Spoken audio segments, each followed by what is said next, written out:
모압 평지에서 감동적인 그러한 설교를 마친 모세는 이제 하나님의 말씀대로 가나안 땅에 들어가지 못한 채 종말을 맞이해야 했습니다. 사실 이 신명기까지의 성경의 말씀을 모세 오경이다라고 얘기를 합니다. 모세 오경이다라는 얘기는 창세기부터 출애굽기, 민수기, 레위기, 신명기까지 이르기까지 이 5권의 책을 모세가 기록했다, 이렇게 얘기하는 거예요. 그런데 오늘 본문에는 모세의 죽음을 기록해 놓고 있어요. 죽은 사람이 어떻게 그 이후에 이야기를 기록해 놓을 수 있을까? 그래서 여러 가지로 이 부분을 얘기를 합니다. 창조의 기사까지 하나님의 영광을 기록한 모세가 하나님의 영감으로 자신의 죽음까지도 미리 알고 기록한 것 아니겠는가 하는 거예요. 그리고 두 번째는 바로 앞에까지는 모세가 기록했으나 모세의 후계자들, 이 여호수아 같은 그러한 사람들이 훗날 이 모세의 죽음의 기사를 첨부했을 가능성이 있다라는 거예요. 어찌 됐든 간에 이 두 가지 가능성 외에 여러 가지 가능성이 있을 수 있겠지만, 그러나 하나님의 영감으로 기록된 하나님의 말씀이다라는 이 전제는 위배되지 않는다는 것이죠. 여러분, 오늘 그러기 때문에 성경에 여러 저자들이 있지만 그 성경의 본 저자는 하나님이시라는 거예요. 하나님께서 그 성경을 기록하는 그 사람에게 영감을 주시고, 그 영감 속에서 그들의 기록은 하나님의 놀라운 구원의 계획에 변함없는 하나님의 신실하신 약속이 어떻게 이루어지는가를 그대로 보여주고 있다는 것이죠. 그러므로 하나님의 말씀 안에서 여러 의문이 생길 수 있는 그러한 이야기들이 있을 수 있어요. 그러나 그 의문이 생기는 이야기들 속에 하나님의 신실하심이 헤쳐지지 않는다는 거예요. 특별히 이 성경을 번역하는 이러한 과정은 그 나라의 문화를 기본으로 이해할 수 있도록 그 문화를 기본으로 해서 번역을 하는 거예요. 그러니까 이번에도 일본 선교를 갔다 오면서 많이 느꼈던 것 중에 하나가 이 문화를 통해서 복음이 전해지는 게 참 쉽지 않구나라는 생각을 했어요. 설교자가 눈을 마주치면 안 된다고 하고, 그리고 번역하는 이 설교의 언어들도 우리나라는 이 한글이라는 이 언어, 한국어라는 이 언어, 이것이 거의 대부분의 모든 언어와 표현들, 이런 것들을 다 담아내고 있잖아요. 붉으면 붉다 이렇게 번역을 하고 그렇게 이해를 하지만, 우리는 불그스름하다, 틱틱하다, 별의별 표현들을 다 쓰는데 통역하는 사람들이 그런 단어들을 들어본 적도 없고 어떻게 표현해야 될지도 모른다는 거예요.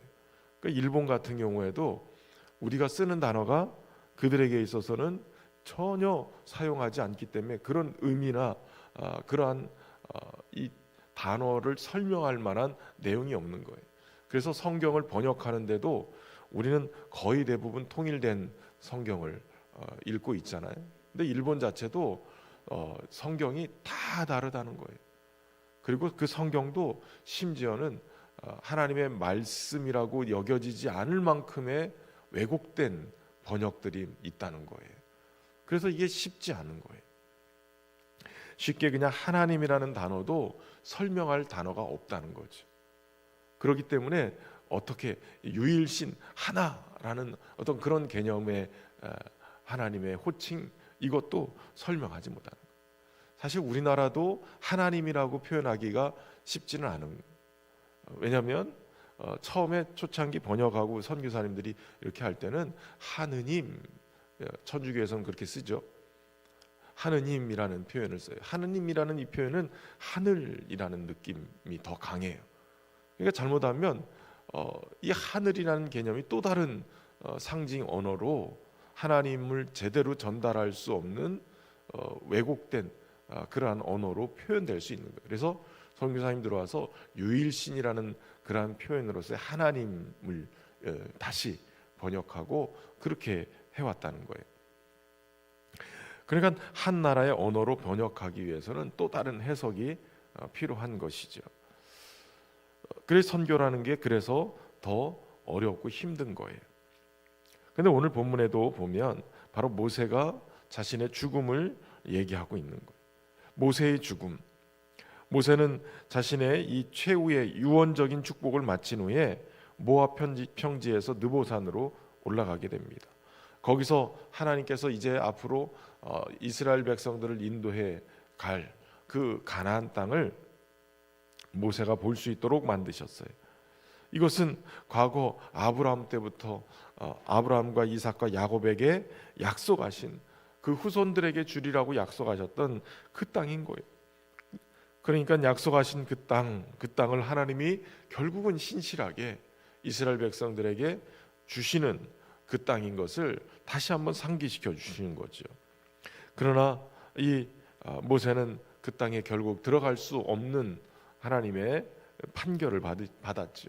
하나님의 영광을 드러내지 못하고 혈기로 그저 지팡이로 반석을 2번이나 때리면서 하나님의 영광을 드러내지 않았기 때문에 결국은 이스라엘 백성들과 함께 그곳에 들어갈 수 없는 상황이 된 거예요. 그리고 자신은 벳볼 맞은편 모압 땅에 가서 그곳에서 골짜기에 장사됐다는 거죠. 그리고 무엇보다도 그의 묻힌 곳을 아무도 알 수가 없게 만들어 주셨어요. 사실 모세의 죽음은 자신의 일이 사명이 여기까지 다 했기 때문에 가서 죽게 된 것이에요. 다른 말로 얘기하면 하나님이 이 땅에서 우리의 생명을 오늘까지 있게 하신 이유는 우리에게 해야 될 사명이 있다는 거예요. 그 사명이 맞춰지면 우리의 생명을 걷어가시는 거예요. 그리고 무엇보다도 나 아니면 안 돼라고 생각했던 그 부분을 하나님은 모세 아니어도 된다라고 말씀하시는 거예요. 바로 여호수아를 통해서 다음 세대를 통해서 그 일을 감당할 수 있도록 만들어 주신 거예요. 특별히 모세가 벳볼 맞은편 모압 땅에 있는 골짜기의 장사가 되었으나 그 묘지를 아는 사람이 한 사람도 없었다라고 얘기한 것은 바로 하나님의 특별한 계획이셨어요. 모세의 묘지가 또 다른 사람들의 우상 숭배의 대상이 되지 않도록 그렇게 만드셨다는 거죠.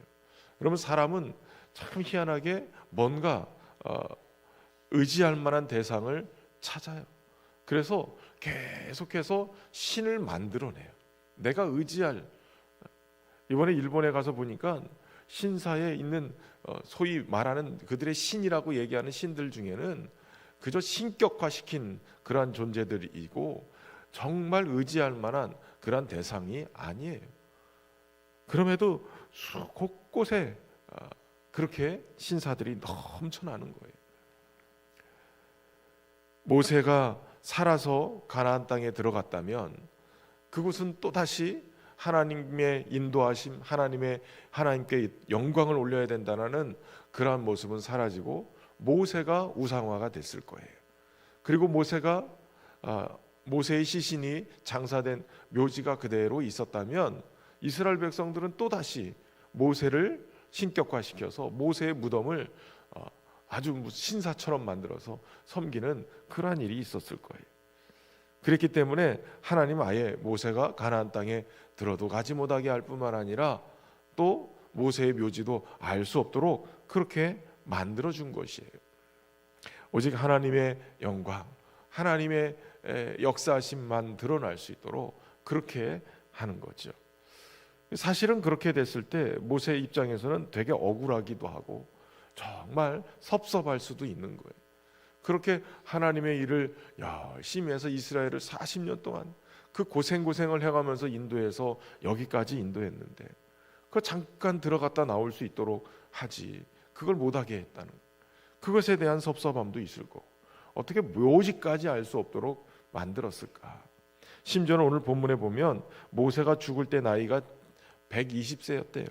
그리고 눈이 흐리지 않고 기력이 쇠하지 않았다는 거예요.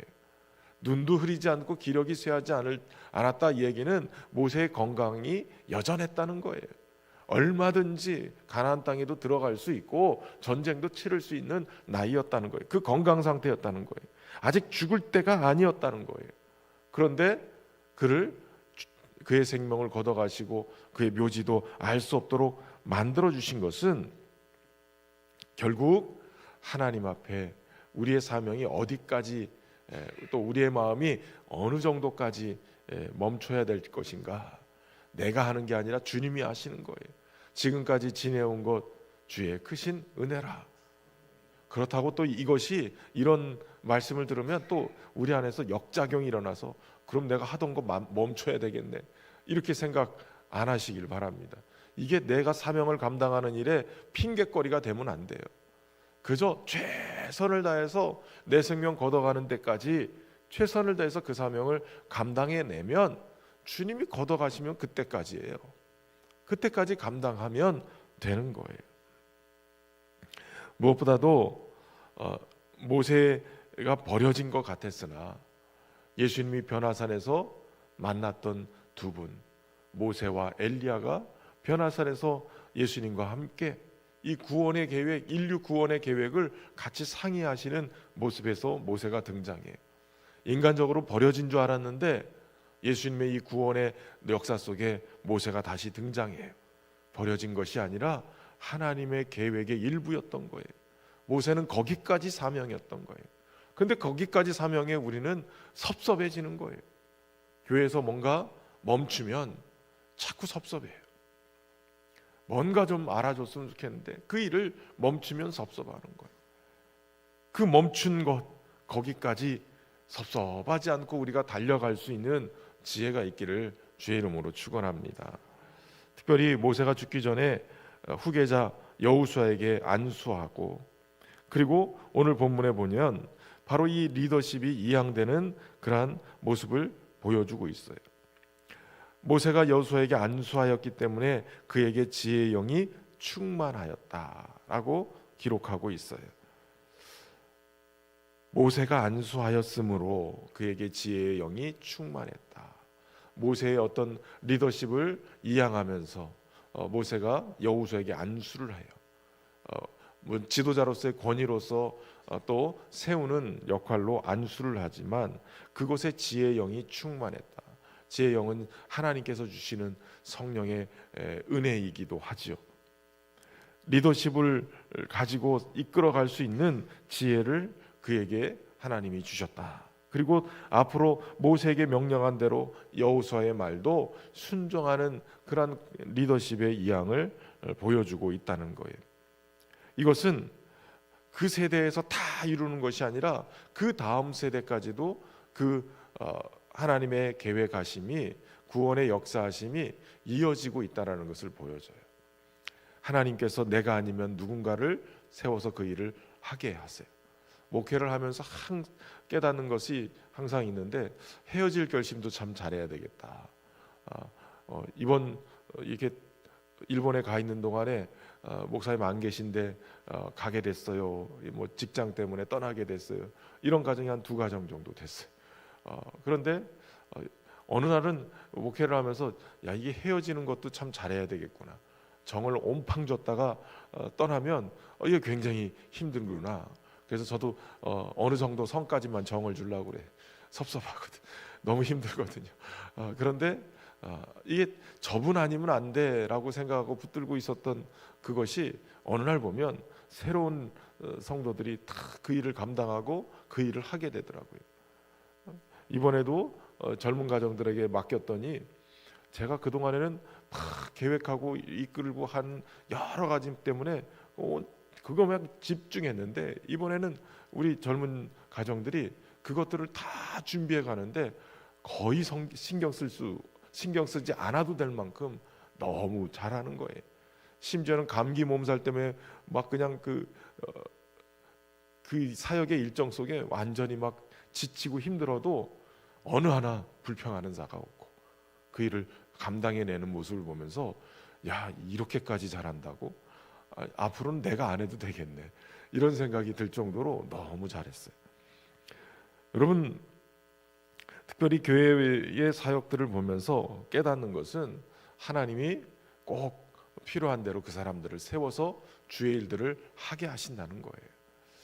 여러분, 그러기 때문에 때로는 우리가 겸손해야 되고, 또 때로는 주님 영광만 드러내는 그 일에 쓰여지도록 살아야 될 줄로 믿습니다. 그리고 좋은 리더십들에게 잘 이양해서 그냥 내가 탁 움켜쥐고 안 넘겨주기 때문에 좋은 리더십들이 세워지지 않는 그런 모습일 수 있기 때문에 잘 넘겨주고 세워가는 그러한 귀한 모습 속에 우리 교회가 하나님의 뜻하신 일들을 잘 이루어가면서 영광을 돌려드릴 수 있는 그러한 교회 되기를 소망합니다. 주의 은혜 가운데 올 한 해도 주님과 함께 동행하며 승리하기를 주의 이름으로 축원합니다. 참 좋으신 하나님, 오늘도 우리의 삶의 자리 여기까지 인도하신 것 오직 하나님의 은혜였음을 깨닫게 하시니 감사합니다. 사나 죽으나 오직 하나님의 영광을 위해 사는 하나님의 백성들 되게 하여 주옵소서. 우리에게 생명 있는 동안 주신 사명 잘 감당하게 하시고 오직 하나님 뜻하신 그 일에 쓰임 받는 것에 감사하며 사는 인생 되게 하여 주옵소서. 우리에게 주신 귀한 은혜들이 우리의 자녀 세대들에게도 흘러가고 우리의 다음 세대들을 세워가는 귀한 일에 아름답게 쓰여지도록 은혜를 베풀어 주시고 오직 하나님의 뜻을 이루어가는데 우리의 세대들이 자손에게까지 흘러가서 하나님 그 일을 성취해가는 우리의 가문 되게 하여 주옵소서. 우리 신현교회도 주님의 은혜 안에서 이러한 리더십들이 잘 세워져서 우리의 다음 세대들이 멋지게 우리 신현교회 100년을 준비하고 그 이후의 사역들도 준비해가며 하나님 앞에 쓰여지는 은혜가 있도록 축복하여 주옵소서. 멀리 출타했던 우리 성도들 안전하게 돌아올 수 있도록 은혜를 베풀어 주시고 우리의 다음 시대들이 귀하게 열려질 수 있도록 하나님 축복하여 주옵소서. 정성을 다한 귀한 예물 올려드립니다. 기도 제목도 담았사오니 하나님 응답 주시고 귀하게 쓰임받는 삶이 되도록 축복하여 주옵소서. 육신의 건강으로 어려움을 당하고 있는 모든 성도들 하나님 치유의 광선을 발하여 주셔서 치료해 주시고 건강하게 회복되어 주의 전에 출입하며 예배할 수 있도록 축복하여 주옵소서. 여기까지 인도하신 주님께 감사를 드리며 예수님의 이름으로 기도하옵나이다. 아멘.